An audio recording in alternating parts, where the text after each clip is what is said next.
So hello everyone. आज की इस वाली वीडियो में हम टॉपिक डिस्कस करेंगे द डिसीजन मेकर्स। इससे पहले वाली वीडियो में मैंने आपको पहला टॉपिक समझाया था जिसमें ऑफिस मेमोरेंडम के बारे में बात हुई थी। और हम बता देता हूँ, अगर आप पहली बार वीडियो देख रहे हो, मेरा चैनल है स्टडी फॉर नॉलेज। चैप्टर का नाम है वर्किंग ऑफ इंस्टीट्यूशंस। तो हमारा टॉपिक है द डिसीजन मेकर्स। अब टॉपिक से हमें पता लग रहा है डिसीजन मेकर, डिसीजन कौन बनाता है। तो पहले हम रीड करते हैं, उसके बाद मैं आपको एक्सप्लेन करूँगा। Who decided to issue this memorandum. अब क्वेश्चन आता है, मैंने आपको पिछली वाली वीडियो में समझाया था कि एक ऑफिस मेमोरेंडम इशू किया गया था। ऑफिस मेमोरेंडम क्या था? जो गवर्नमेंट एक ऑर्डर इशू करती है। अब बात ये आती है, सवाल ये आता है कि कौन डिसाइड करता है कि इस मेमोरेंडम को कौन डिसाइड करता है कि इसको लागू किया जाए। तो अभी हम रीड करते हैं पहले तो। Clearly such a big decision could not have been taken by the person who signed that document. The officer was merely implementing the instruction given by the Minister of Personnel, Public Grievances and Pensions, of which the department was a part. तो एक यहाँ पर President is the head of the state and is the highest formal authority in the country. President जो होते हैं वो head of the state होते हैं, और जो Prime Minister होते हैं वो हेड ऑफ द गवर्नमेंट होते हैं। ये देखो यहाँ पे लिखा हुआ है, president is head of the state and is highest formal authority in country. हमारी कंट्री के फर्स्ट जो सिटीज़न होते हैं वो हमारे प्रेसिडेंट होते हैं। उनका वर्क क्या होता है? जैसे जो भी कोई ऑर्डर इंप्लीमेंट किया जाता है उसमें उनके साइन चाहिए होते हैं प्रेसिडेंट के। और prime minister is head of the government. जो हमारी कंट्री है गवर्नमेंट रन करती है, तो उसके हेड कौन होते हैं? Prime minister. And actually exercises all governmental powers. He takes most of the decisions in the cabinet meetings. वो सारे डिसीजन कैबिनेट मीटिंग्स में लेते हैं। इस चैप्टर से क्वेश्चन भी बन सकता है फिर आपके लिए कि why do we need political institutions. हमें पॉलिटिकल इंस्टीट्यूशन की नीड क्यों है?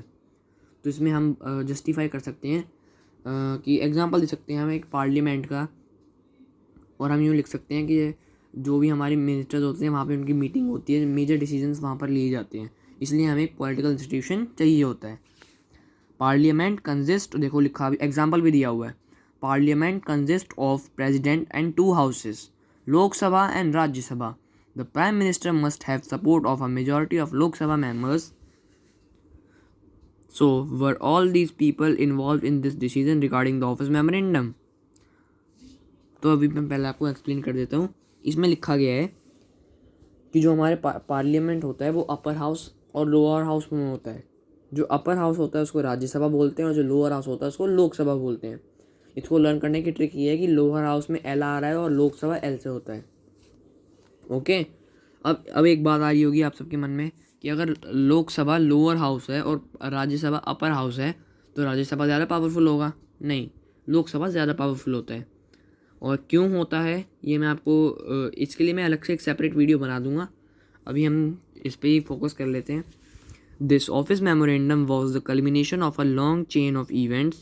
The government of India had appointed Second Backward Classes Commission in 1979. It was headed by B.P. Mandal. Hence, it was popularly called Mandal Commission. जो हमारी government of India थी उन्होंने appoint किया SBCC, ये commission थी second backward classes commission.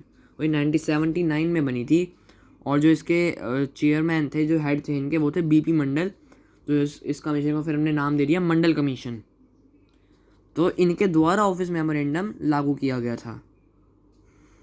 देखो यहाँ पे लिखा भी हुआ, it was asked to determine the criteria to identify the socially and educationally backward classes in India and recommend steps to be taken for the advancement. The commission gave its report in 1980। 79 में बनी थी और 1980 में इसने एक report the and made many recommendations.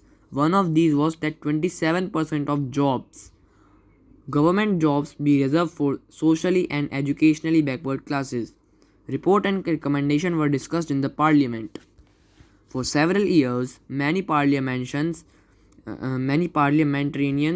and parties kept demanding the implementation of the commission's recommendation. Then came the Lok Sabha election of 1989. अब क्या होता है कि फिर 1989 में लोकसभा इलेक्शन आते हैं। In its election manifesto, Janata Dal promised that if voted to power, it would implement the Mandal Commission report. हाँ जी, तो मैं आपको समझाता हूँ। 1989 में लोकसभा के इलेक्शन हो रहे थे, तो एक जनता दल नाम की पार्टी थी, उनने लोगों से प्रॉमिस करा कि अगर हम पावर में आए तो हम मंडल कमीशन की रिपोर्ट पे ध्यान देंगे। और जो उन्होंने रिपोर्ट करी थी मतलब उसको इम्प्लीमेंट करेंगे, जो भी उन्होंने बात लिखी थी। और फिर जनता दल ने फिर क्या करी, एक गवर्नमेंट फॉर्म करी अपनी, और उसके लीडर कौन थे, VP Singh became prime minister. Several developments took place after that. इसका मतलब है कि जनता दल पार्टी इलेक्शन जीत चुकी थी लोकसभा के, और उस टाइम उनके हेड थे वीपी सिंह, जो कि फिर प्राइम मिनिस्टर बन गए। बाकी का मैं आपको अगली वीडियो में समझाऊंगा। इस वीडियो में इतना ही। Thank you and very much.